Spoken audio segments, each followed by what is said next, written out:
దేవుని వాక్యంలోకి వెళ్దాం. దేవుని యొక్క వాక్యాన్ని మనం ధ్యానం చేసుకుందాం.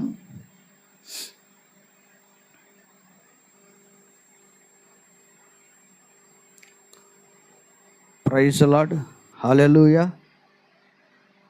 ప్రైజ్ లార్డ్, హల్లెలూయా.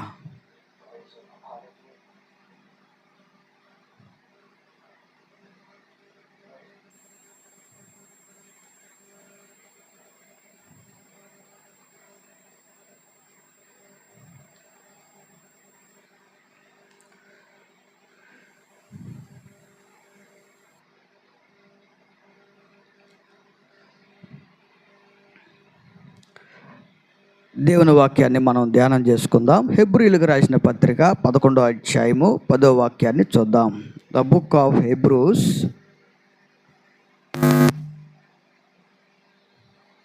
హెబ్రీయులకు రాసినటువంటి పత్రిక 11వ అధ్యాయము 10వ వాక్యాన్ని చదువుకుందాం. ఏలయనగా దేవుడు దేనికి శిల్పియు నిర్మాణకుడునై ఉన్నాడో పునాదులు గల ఆ పట్టణము కొరకు అబ్రహాము ఎదురు చూచుచుండెను. For he was looking forward to the city with foundations, whose architect and builder is God. దేవుడు దేనికి శిల్పియు దేనికి నిర్మాణకుడునై ఉన్నాడో ఆ పునాదులు గల పట్టణము కొరకు అబ్రహాము ఎదురు చూచుచూ ఉండెను. He was looking forward to the city with foundations, whose architect and builder is God.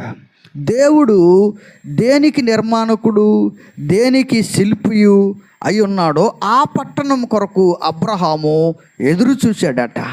ప్రియులారా చూడండి, అబ్రహాము భూలోకంలో చాలా ఆస్తిపరుడు, చాలా ధనవంతుడు, చాలామంది సర్వెంట్స్ అబ్రహాముకు ఉన్నారు. ప్రియులారా అయినా కానీ అబ్రహాము వీటి మీద మనసు లేదు. అబ్రహాముకు ఈ లోకంలో మనకేం కావాలో ఏమి అవసరమో మనము దేని కొరకు ఎదురు చూస్తూ ఉన్నామో ఏ విషయంలో దేవుడు సహాయం చేస్తే బాగుండును అని అనుకుంటున్నామో, for everything God will help you, God will support you, God will stand with you. నీతో దేవుడు ఉంటాడు, నీ కొరకు అన్ని సిద్ధం చేస్తాడు. తగిన సమయంలో తగిన అవసరతలు అన్నీ తీర్చడానికి సమర్థుడు మనం ఆరాధిస్తున్నటువంటి దేవుడైన యేసుక్రీస్తు ప్రభువారు. ప్రియులారా చూడండి, ఆయన అబ్రహాము దేని కొరకు ఎదురు చూస్తూ ఉన్నాడంటే పునాదులు గల పట్టణము కొరకు ఎదురు చూస్తూ ఉన్నాడు. అబ్రహాముని దేవుడు లేచి నేను చూపించే దేశానికి రమ్మన్నప్పుడు మారు మాట్లాడకుండా దేవుని మాట పట్టుకుని వచ్చేసాడు. అబ్రహాము బొమ్మలు తయారు చేసుకుంటూ ఉండేటువంటి వృత్తి. అబ్రహాము మరి దేవుని ఎరగనటువంటి సమయంలో దేవుడు అబ్రహామును దర్శించినప్పుడు అద్భుతంగా అబ్రహాము విశ్వాసముతో దేవుని యొక్క సన్నిధికి రావడం జరిగింది. ప్రియులారా చూడండి, అందుకనే అబ్రహాము దేని కొరకు ఎదురు చూశాడంటే పునాదులు కలిగిన పట్టణము కొరకు ఎదురు చూశాడు. పునాదులు గల పట్టణం అంటే ఈ భూలోకంలో పునాదులు లేవా? కట్టడాలకు నువ్వు నిర్మించుకున్న ఇంటికి పునాదులు లేవా? నువ్వు నిర్మించుకున్నటువంటి గెస్ట్ హౌస్కి పునాదులు లేవా? నువ్వు నిర్మించుకున్నటువంటి ఫామ్ హౌస్కి పునాదులు లేవా అని మనము ప్రశ్నించుకుంటే ఇవి పునాదులు లేనటువంటి బిల్డింగ్స్, కట్టడాలు. ఎందుకంటే ఆకాశము భూమి గతించిపోయే రోజు ఒకటి వస్తుంది. ఒకవేళ నువ్వు ఎంత స్టాండర్డ్గా నిర్మించుకున్నా, ఎంత గట్టిగా ఫౌండేషన్ వేసుకున్నా అది కొన్ని సంవత్సరాల తర్వాత శిథిలమైపోవాల్సిందే. 100 years, 200 years ఆఫ్టర్ దట్ అది శిథిలమైపోవాల్సిందే.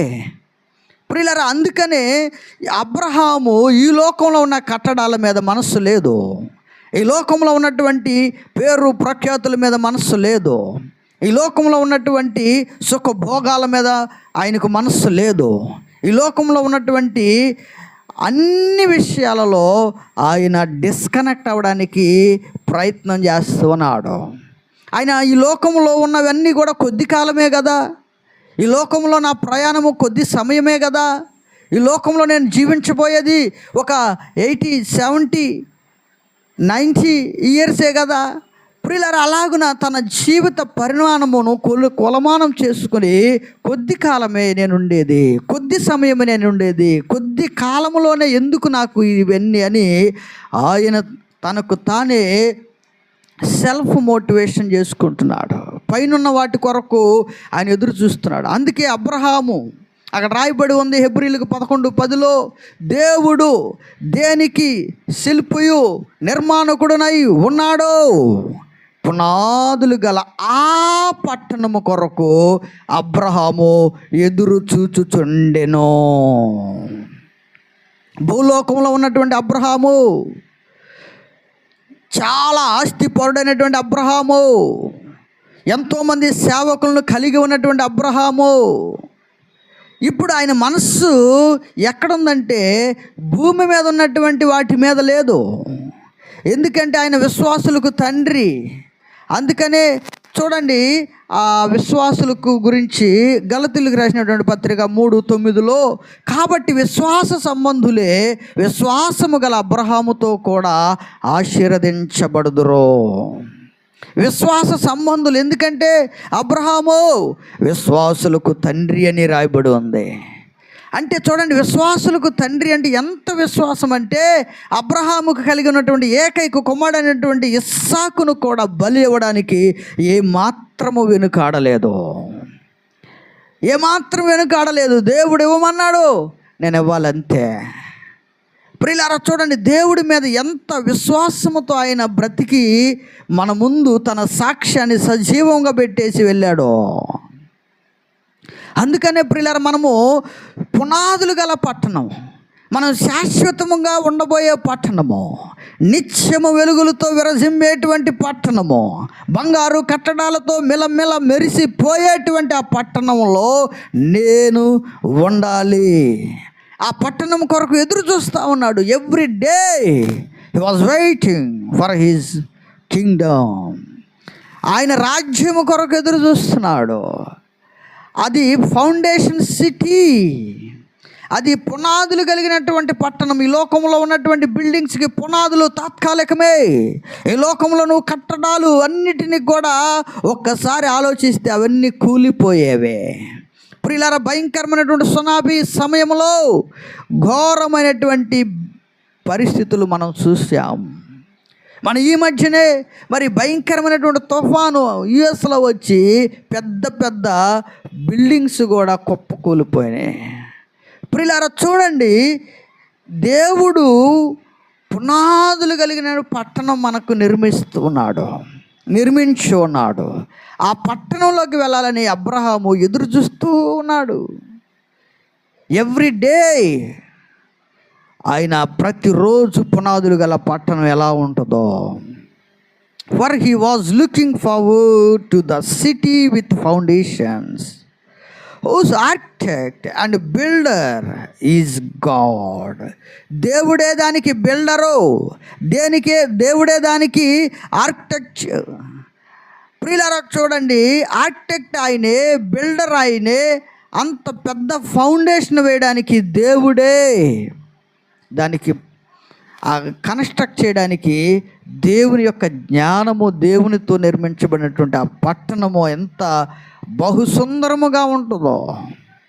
అందుకనే ప్రియులారా, ఈ లోకంలో మనము ప్రతిరోజు కూడా ఆయనతో నడవాలి, ఆయనతో సహవాసం చేయాలి. అందుకే యాకోబు పత్రిక 2:23 ఉంటుంది, జేమ్స్ చాప్టర్ 2:23.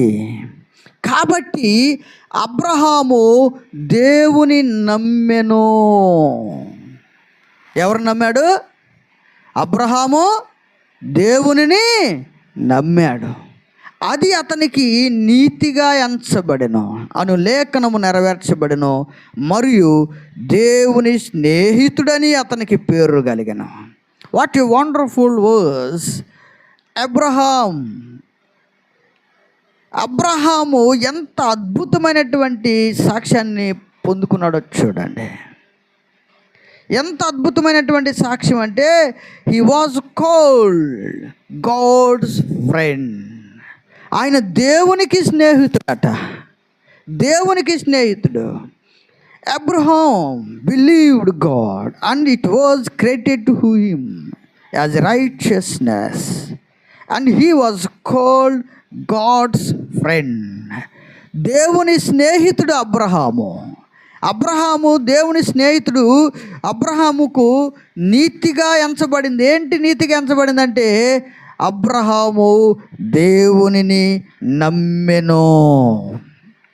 నీ కలవరాలలో, నీ కన్నీటిలో, భయంకరమైనటువంటి సమస్యలలో, పెను తుఫానులలో, మరణమైన ఆ సమయంలో నువ్వు నమ్ముకోవలసినటువంటి, ఆధారపడవలసినటువంటి ఒకే ఒక బలం, ఒకే ఒక శక్తి, నజరేయుడైన యేసు.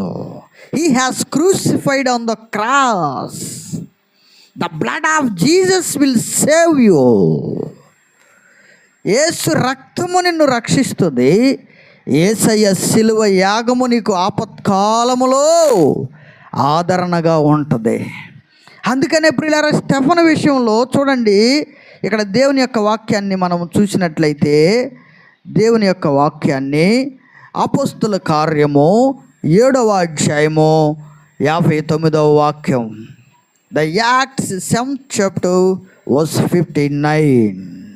The acts 7th chapter verse 59. ప్రభువును గూర్చి మొరపెట్టుచు, యేసు ప్రభువా నా ఆత్మను చేర్చుకొనమని స్టెఫను పలుకుచుండగా వారు అతనిని రాళ్లతో కొట్టిరి.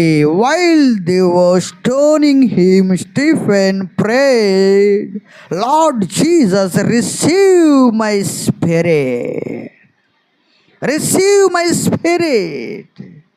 While they are stoning him, while they were stoning him. రాళ్లతో కొడతా ఉన్నారు, భయంకరమైన రక్తం వస్తూ ఉంటుంది.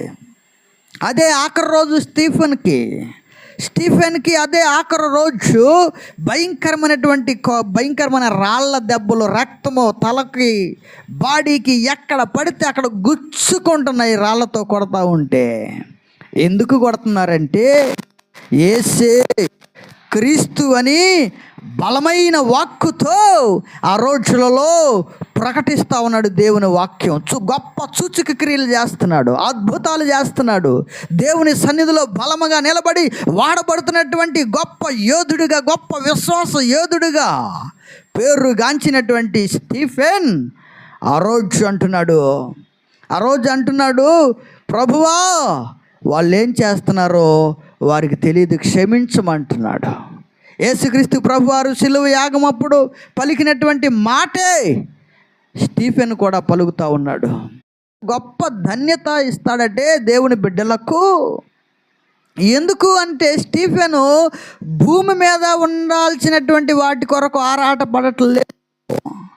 భూమి మీద కావాల్సినటువంటి హంగు, ఆర్భాటాలు, పేరు ప్రఖ్యాతులు, నేమ్ అండ్ ఫేమ్, మనీ, ఇవేమీ కూడా ఆయన చూడట్లేదు. ధనము చూడట్లేదు, పేరు ప్రఖ్యాతులు కోరుకోవట్లేదు.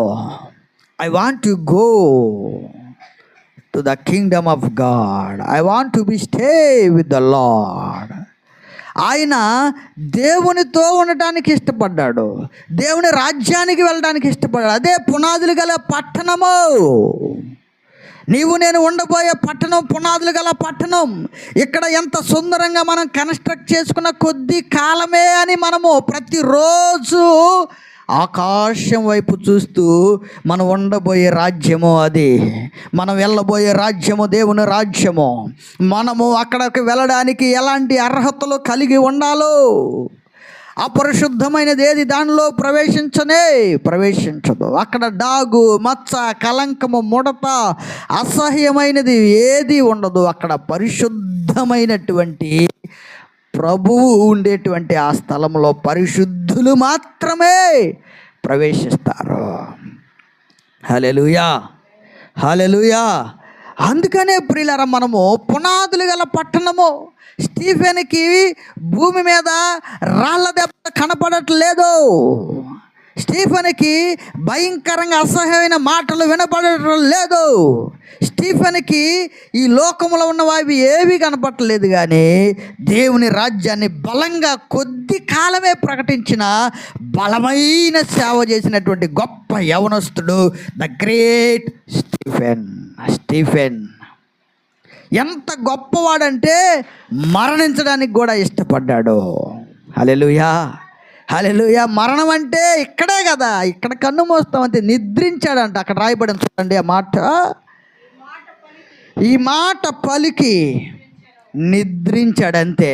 Just he has slept. నిద్రించాడంతే. ఆయన నిద్రించాడు అంటే నిద్రించినాడో. ఇక్కడ నిద్రిస్తే పరలోక రాజ్యములో ఆయన లేస్తాడు. ఇక్కడ నిద్రే. మరణం అనేది అంతము కాదు మనిషికి. అందుకనే మృతులు నిద్రించుచున్నారు. దట్స్ ఇట్, అంతే. నిద్ర పోయిన వాడు ఖచ్చితంగా లేవలసిందే. నిద్ర అంటే మనము మన దృష్టిలో మరణము, కానీ దేవుని దృష్టిలో నిద్రించటం అంటే రెస్ట్ తీసుకోవడం. అంటే ఎక్కడ రెస్ట్ తీసుకుంటాడు నిద్ర అయిపోయిన తర్వాత? ఇక్కడ నిద్రిస్తే పరలోక రాజ్యంలో నెమ్మదిగా ఉండేటువంటి పరిస్థితులలో ఉంటాడు. ప్రియులారా, ఈ దినాలు దుర్దినాలు. లోకం వైపు చూస్తూ అది కొందాం ఇది కొందాం, అలా ఉందాం ఇలా ఉందామని పరుగులెత్తే దినాలు కాదు. మనల్ని మనం శుద్ధి చేసుకునే దినాలు, మనల్ని మనం పరిశుద్ధపరచుకునే దినాలు. భయంకరమైన పరిస్థితులు ఆవహించక ముందే ఘోరమైన యుద్ధాలు జరుగుతూ ఉన్నాయి. ఇజ్రాయేలు ఆ ప్రాంతంలో భయంకరమైనటువంటి యుద్ధాలు జరుగుతూ ఉన్నాయి. మరణాలు పెరిగిపోతూ ఉన్నాయి. ప్రియులారా చూడండి, దేవుని వాక్యం సెలవిస్తూ ఉంది. రాజ్యము మీదకి రాజ్యము లేస్తాయి, భయంకరమైన భూకంపాలు కలుగుతాయి, పెను విపత్తులు కలుగుతాయి. అప్పుడు దేవుని ఆగమనానికి అవన్నీ సూచనలు. ఇంకా దినాలు ఉన్నాయిలే, ఇంకా ఏమి కాదులే, ఆరోగ్యంగా ఉన్నానులే, సౌకర్యంగా అన్నీ ఉన్నాయిలే, మంచి ఉద్యోగం ఉందని అనుకోమాకు సహోదరి సహోదరుడా. ఇది దేవుడు మనకిచ్చిన శిక్షణా కాలం. దేనికి శిక్షణా కాలము? పరిశుద్ధపరచబడటానికి. దేనికి శిక్షణా కాలము? మన పాపముల విషయమై ప్రభు పాదాలు పట్టుకుని మన పాపము మరకలన్నీ క్రీస్తు రక్తములో కడుగుకోవడానికి శిక్షణ కాలము. అంతేగాని దాని కొరకు దీని కొరకు, ఉద్యోగం కొరకు, పిల్లల కొరకు, కన్స్ట్రక్షన్స్ కొరకు, దేనికో దానికో అని పరిగెత్తడానికి కాదు. దేవుడు ఇస్తాడు నీకేం కావాలో తగిన సమయంలో తగినంతగానే ఇస్తాడు. దాని కొరకు నువ్వు ఆరాటపడాల్సిన పని లేదు. దేవుని వాక్యం క్లియర్గా చెప్తా ఉంది. ఇదిగో ఆకాశ పక్షులు విత్తవో కోయవో, వాటిని పోషించే దేవుడు నేను, వాటిని నేను పోషిస్తున్నాడు. ఎందుకు నీకు దిగులు? నీ ఇంట్లో అప్పులు ఉన్నాయని దిగులు పడుతున్నావా? నీ ఆరోగ్యం సరిగా లేదని కృంగిపోతున్నావా? అయ్యో ఏం సంభవిస్తున్నా నా బిడ్డలకని నువ్వు ఆవేదన చెందుతున్నావు? No need to think about all these things. God will take care of everything in your life, in your family, in your ways. ఆయన బాధ్యత తీసుకుంటాడు. ఆయన వాక్యం సెలవిస్తుంది. నువ్వెందుకు మోయాలి? ఇదిగో లోక పాపమును మోసుకొని పోవు దేవుని గొర్రె పిల్ల. హల్లెలూయా. నీ బాధలు, నీ కష్టాలు, నీ కలవరాలు, నీ టెన్షను, నీ యొక్క ఆ స్ట్రెస్ అంతా కూడా అదిగో ఆయన భరించేశాడు. He has crucified on the cross only for you, for your family, for your people.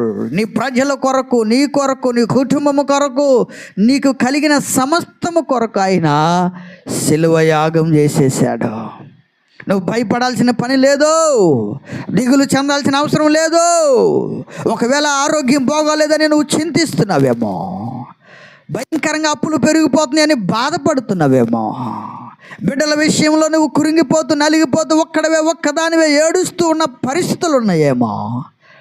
Today again God speak to you. దేవుడు మరలా మాట్లాడుతూ ఉన్నాడు.